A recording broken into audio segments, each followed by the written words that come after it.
Subscribe कीजिए हमारे channel को और क्लिक कीजिए बेल के आइकन पर माश, तालीम, मोटिवेशन, घरेलू ज़िंदगी और माशरती मसाइल पर हमारी वीडियोस सबसे पहले देखने के लिए शुक्रिया। अस्सलाम वालेकुम दोस्तों, मैं हूं मुज़म्मिल शेख बिस्मिल और इक़दाम के अंदर आपको खुशामदीद कहता हूं।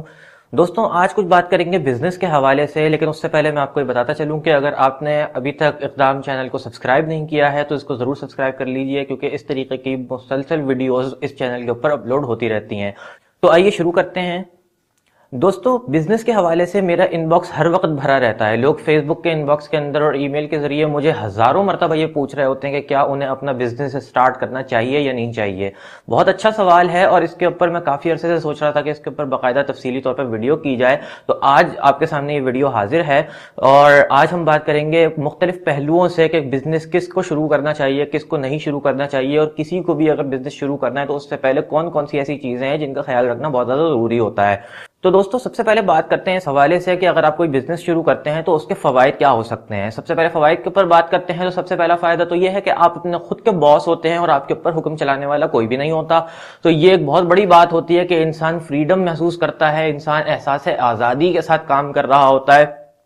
इसके अलावा यह है कि इसके अंदर लामहदूद स्कोप के चांसेस होते हैं, यानी जो स्कोप आपको किसी नौकरी के अंदर, बड़ी से बड़ी नौकरी के अंदर नहीं मिल सकता, वो चीज आपको बिजनेस के अंदर मिल रही होती है। जबकि नौकरी के अंदर अगर आप देखें तो कितनी ही बड़ी नौकरी क्यों ना हो, कितना ही बड़ा आपके पास एक्सपोजर क्यों ना हो, लेकिन उसके अंदर एक महदूद लिमिटेशन के साथ आप काम कर रहे होते हैं और उस लिमिट से आगे आप नहीं बढ़ सकते। यानी आप कभी भी किसी ऐसे बिजनेस के मालिक नहीं बन सकते कि जिसके अंदर आप नौकरी कर रहे हो। इसके अलावा तीसरा फायदा यह है कि जो पैसा आप किसी दूसरे को कमा कर दे रहे होते हैं, यानी अपने बॉस को या अपने कंपनी के ओनर को कमा कर दे रहे होते हैं, वो पैसा आपके पास खुद के पास आने लग जाता है। तो ये तीसरा फायदा है जो आपको बिजनेस स्टार्ट करने के बाद मिल रहा होता है। चौथे फायदे के ऊपर अगर बात की जाए तो आपको मिलती है सिक्योरिटी। बिजनेस के साथ वो सिक्योरिटी है जो किसी भी बड़ी से बड़ी जॉब के अंदर नहीं होती, क्योंकि किसी भी बड़ी से बड़ी जॉब के अंदर आप किसी एक बंदे के मुलाजिम होते हैं, किसी एक बंदे के लिए काम कर रहे होते हैं। जबकि बिजनेस के अंदर आपके पास मुख्तलिफ किस्म के क्लाइंट्स होते हैं, मुख्तलिफ किस्म के कस्टमर्स होते हैं और आप मुख्तलिफ लोगों के लिए काम कर रहे होते हैं।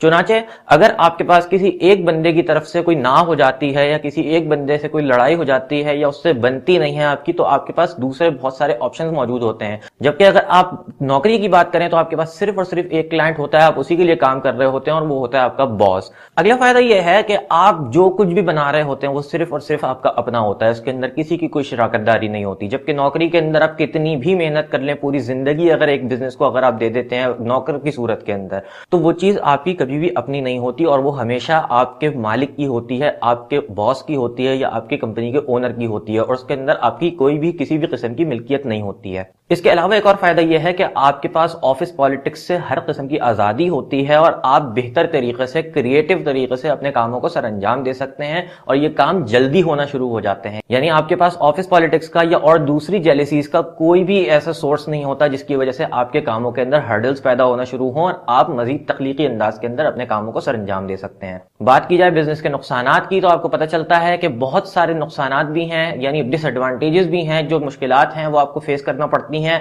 सबसे पहली मुश्किल तो इसके अंदर यह है कि आपके पास इनकम की अनसर्टेनिटी होती है। अनसर्टेनिटी से मुराद यह है कि आपके पास कभी पैसा बहुत ज्यादा आ रहा होता है और कभी बहुत ज्यादा खर्च हो रहा होता है और आपके पास कैश फ्लो का जो बैलेंस है वो मेंटेन नहीं रख पा रहे होते आप।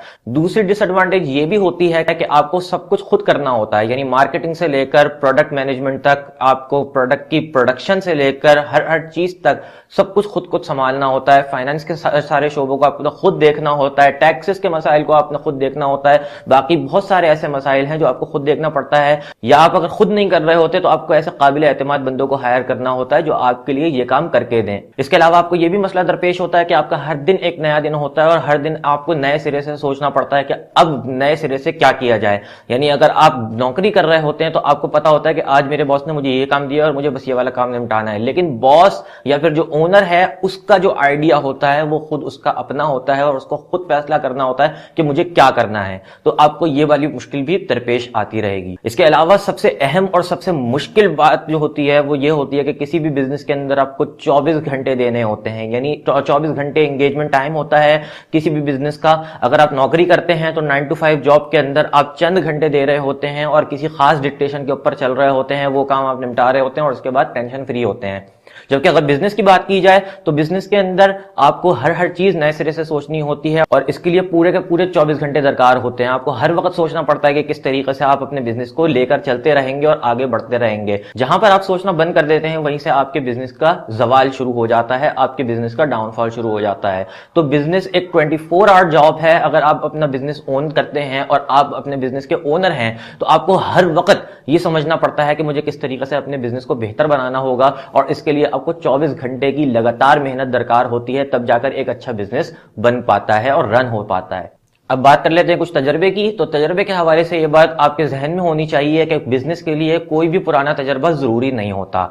ये मैं बहुत ज्यादा सोच समझकर ये बात कह रहा हूं। बहुत सारे लोग कहते हैं कि अगर आपका बिजनेस के अंदर तजर्बा नहीं है तो आप बिजनेस की फील्ड के अंदर मत जाइए, लेकिन मैं आपसे ये कह रहा हूं कि आप बिजनेस की फील्ड के अंदर जा सकते हैं। इवन ये कि आपका तजर्बा बिल्कुल जीरो हो, आपको नए सिरे से मार्केट को खंगालना होगा। आपको देखना होगा कि मार्केट के अंदर इस वक्त क्या ट्रेंड चल रहा है, कौन सी ऐसी चीज है जो मुझे मार्केट के अंदर लेकर आनी चाहिए, और कुछ सवाल अपने आप से करने होंगे किसी भी बिजनेस को स्टार्ट करने से पहले। सबसे पहला सवाल यह है कि आप क्या करना चाहते हैं। अगर आप ये पेपर के ऊपर लिखकर डिफाइन कर सकेंगे मुझे फला फला काम करना है, तो आपके लिए ये पहला स्टेप कंप्लीट हो जाएगा, आपका पहला क्वेश्चन का आंसर हो जाएगा। दूसरी चीज ये कि क्या इसकी मार्केट के अंदर वर्थ है, वैल्यू है, इसको देखने वाले, इसको सुनने वाले, इसको खरीदने वाले लोग मौजूद हैं या नहीं है। तो ये सबसे ज्यादा जरूरी सवाल होता है और उसका जवाब अगर आप तय कर लेते हैं और आप ये तय कर लेते हैं कि मेरे पास इतने लोग मौजूद हैं और इतने लोग मुझे देखने वाले, सुनने वाले या खरीदने वाले हैं, तो ये इसका सवाल का जवाब भी आप पेपर के ऊपर लिखकर रख सकते हैं। तीसरी बात, मार्केट के अंदर कंपटीशन कितना है, उस फील्ड के अंदर कितने लोग मौजूद हैं और क्या आप मार्केट से कंपटीशन के अंदर लड़ने की सलाहियत रखते हैं या नहीं रखते। चौथा सवाल सरमाए का सवाल है। सरमाए का सवाल बहुत ज्यादा अहम सवाल होता है क्योंकि अक्सर लोग अपने बिजनेस के स्टार्टअप के पहले महीने के अंदर, दूसरे महीने के अंदर, तीसरे महीने के अंदर या ज्यादा से ज्यादा छठे महीने के अंदर बिजनेस को खैर बात कहकर बिजनेस बंद कर देते हैं और दोबारा से नौकरी पर आ जाते हैं। और उसकी सबसे बड़ी वजह यह होती है कि कैश फ्लो मेंटेन नहीं हो पाता, आपके पास सरमाया या तो पूरा नहीं होता या फिर आपके अंदर सब्र नहीं होता। तो इन तीनों चीजों के ऊपर फोकस करना जरूरी होता है कि आपके पास सरमाया मौजूद हो और आपके पास कम से कम इतना सरमाया हो कि आप इससे पूरा एक साल गुजार सकें। दूसरी चीज यह है कि कैश फ्लो यानी बजट की स्ट्रेटजीज को मुकम्मल तौर पर आप मेंटेन करके रखें और आपको पता हो कि कौन सा पैसा कहां से आ रहा है और कहां पर जा रहा है। और गैर जरूरी बजट को बढ़ाने से बेहतर यह है कि जो जरूरी चीजें हैं बिजनेस के लिए दरकार हैं सिर्फ उन्हीं के ऊपर काम किया जाए। तीसरी चीज सब्र है और सब्र आपको जरूर रखना पड़ता है क्योंकि किसी भी बिजनेस के बुनियादी रनिंग प्रोसेस के अंदर कम से कम एक साल का अरसा दरकार होता है, क्योंकि एक साल से पहले कोई भी बिजनेस रन नहीं हो पाता है और एक साल से पहले नॉर्मली बिजनेस बंद करके लोग चले जाते हैं क्योंकि वो सारी चीजों को अनएक्सपेक्टेडली फेस कर रहे होते हैं। वो समझते हैं कि हम पहले महीने से शुरुआत करेंगे और पहले महीने ही से रनिंग शुरू हो जाएगी और हमारे पास प्रॉफिट मेकिंग का प्रोसेस शुरू हो जाएगा, जबकि उमूमन ऐसा नहीं होता। किसी भी बिजनेस को सेटल होने के अंदर कम से कम 1 से 1.5 साल का अरसा चाहिए होता है। इस दौरान आपके पास सारा बजट मुकम्मल तौर पर होना चाहिए, आपके पास सरमाया होना चाहिए और आपके पास इसको सस्टेन करने के लिए सब्र होना चाहिए। तो ये सारी चीजें बहुत ज्यादा जरूरी हैं।